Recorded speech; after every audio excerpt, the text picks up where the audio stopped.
এবং এই দাবি কিভাবে আদায় করতে হয় এটা বঙ্গবন্ধু শেখ মুজিবুর রহমানের কাছ থেকে আমরা শিখেছি। চেতনা শুক্রাণু দিয়ে নির্বাহ হয় না।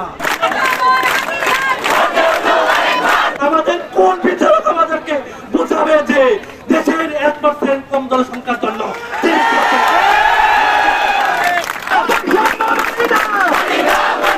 অর্থনৈতিক সমীক্ষার মাধ্যমে এই আমাদের কোটার যৌক্তিকতা পুনর্মূল্যায়ন করতে হবে। ৭৫ নম্বর দাবি হলো আমাদের আমলাগুলোকে পদোন্নতি এবং নির্বাচন সমস্ত আপ টু বটম মেধার ভিত্তিতে করতে হবে। এই 4টা দাবির সাথে আমরা সবাই একমত হয়েছে, বিদায় থেকে এসেছেন। এই দাবি মানা পর্যন্ত আমাদের এই ধারাবাহিক কর্মসূচি চলবে। একটা কথা বলতে চাই, পৃথিবীর আমরা হাইকোর্টের বিচারকদের মতো কোনো জ্ঞান রাখি না, সুপ্রিম কোর্টের বিচারকদের মতো জ্ঞান রাখি না, কিন্তু একটা কথা আমরা জানি, বিলো 1% কম জনসংখ্যার জন্য 30% কোঠা, এটা কি অন্যায্য? এটা বুঝতে হলে পৃথিবীর কোন ন্যায় শাস্ত্র করার প্রয়োজন নাই। আমরা আমাদের দাবিগুলো স্পষ্ট, আমাদের আইন আমাদের বোঝার দরকার নাই। আমাদের দাবি হলো একটাই, পৃথিবীর কোন ন্যায় শাস্ত্র দিয়ে আমাদের কোন বিচারক আমাদেরকে বোঝাবে যে দেশের 1% কম জনসংখ্যার জন্য মুক্তিযুদ্ধের চেতনা কি ছিল? মুক্তিযুদ্ধের চেতনা ছিল সাম্য, মানবিক মর্যাদা ও সামাজিক ন্যায়িকতা।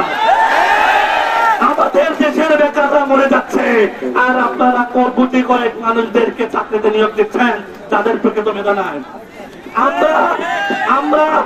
আমরা আপনাদের মতো ভণ্ডামি করতে পারবো না। ছাত্র সমাজ দাবি রাখতেছে এবং এই দাবি কিভাবে আদায় করতে হয় এটা বঙ্গবন্ধু শেখ মুজিবুর রহমানের কাছ থেকে আমরা শিখেছি।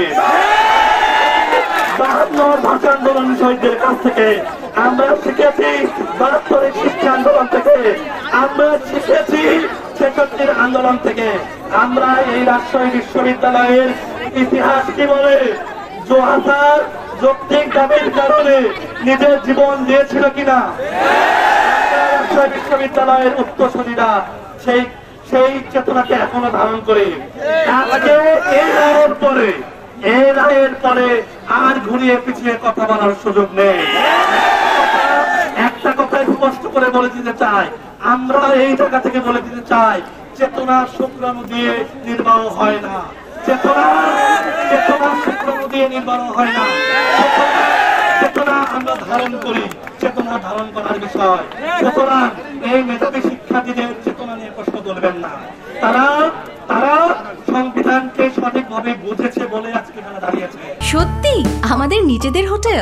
হ্যাঁ, ইডেন বে আমাদের নিজেদের হোটেল। Any time check in, any time check out. Eden Bay, a concern of Bhaiya Hotels.